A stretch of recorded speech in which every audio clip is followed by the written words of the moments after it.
Welfare for Aussies only. That's the push from the Coalition this morning as they prepare to hit back against Labor's federal budget. New migrants to Australia would be blocked from receiving welfare handouts, including the aged care pension and JobSeeker. Right now, non-citizens can access 17 different welfare programs, though the waiting times to get them range up to 10 years. And Opposition Leader Angus Taylor joins us now. Good morning to you. Is this your way of clawing back the support you're losing to One Nation? No, this is our way of putting Australians first, and that's what we firmly believe in. If people commit to our country, we will absolutely commit to them. But what we're seeing in this budget and more generally is the Labor Party slashing programs to hard-working Aussies. We've got older Australians who are going to lose access to the support they've had for private health insurance.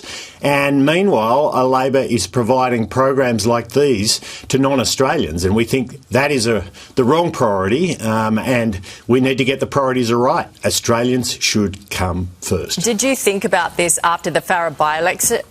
Because you took a bit of a shellacking. You were kind of about half One Nation's vote. Well, no, we've been thinking about this for a long while. In fact, we took a version of this to the last election, but we've come to the strong view that the budget situation is so dire, that Labor's tax grab is so severe right now, it's going to hurt small businesses, it's going to hurt the supply of housing in this country, people who are trying to save a nest egg and get ahead. It's an assault on aspiration, and it's just not tenable at the same time that non-Australians are getting access to very generous welfare programs. Yeah, let's talk about the budget, the new tax changes that Jim Chalmers announced. Negative gearing gone. The discount on capital gains tax gone. If you were to win government at the next election, would you repeal all those changes? Well, first I'll say that we're going to fight every day until this legislation gets to the Parliament to stop this from happening in the first place. And we'll be working with small businesses, with those who are trying to save a nest egg because they're going to get punished under this, those trying to grow a business, for those who are trying to buy a home or get ahead through owning a home. We're going to be working with them to fight against this rotten legislation, a toxic set of taxes that are going to hurt aspirational Aussies and an assault on aspiration. But look, if it gets through the Parliament, and as I say, we're going to do everything we can to stop it, of course we'll do what is necessary to get rid of these taxes, absolutely. So you'll repeal it if you win? Absolutely. We'll do what is necessary to get rid of the taxes. And we're going to fight, even if it gets through the Parliament, frankly, we're going to make life hell for this government because this is an assault on aspiration. Now, it is an assault on hard-working Australians. Look, the government's pitch, obviously, we've heard it, is to get more young people into homes. If they are watching this morning, what's your pitch? What would you do differently? Well, the first point I would make is they're not going to get more Australians into homes. Their own toxic taxes, by their own admission, is going to reduce the supply of houses in the country. They've said it in their own budget papers. The right answer is to get the balance right between the number of people in this country and the houses we have. So migration's the main answer?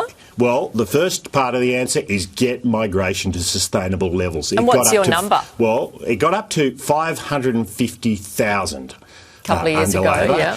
It will be more than 70% below that peak, but let me tell you, it will be in line with the houses available. And we will assess each year what houses we have in this country, and that will provide a cap to the people who come into this country. We cannot have young Australians who are missing out on getting into a home because the level of migration is too high. So you're down to 130,000 like One Nation?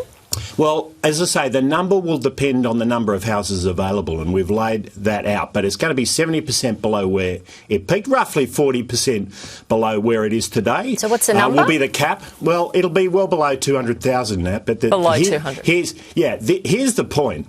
It will depend on the houses. And this is where Labor's gone so desperately wrong. They've let people in without houses. And then young Australians can't buy a home. Yeah. They're lining up down the street to rent a place. This is completely untenable. It is an utter failure of policy from a hopeless Labor government, and their solution to it is to impose taxes which, by their own admission, are going to reduce the supply of housing. Yeah, but look, we were a few 100,000 houses behind what we should have been when you were in government as well, so we should have probably done this years ago. Can I put it? Our housing numbers were way higher than they are now. Labor's housing supply is 70,000 below its own targets this year. The targets they set, you were, 150,000 less than the country needed? But much higher than they are now. Still low. They've gone backward. Well, could have started years ago, couldn't we? I think there is a reasonable case to say that there need to be more houses. There's no question about that. We all agree. And you will see our focus on that in the budget as well, but you will not get balance without getting the migration numbers right. OK. Angus Taylor, we thank you for your time. Good to be with you.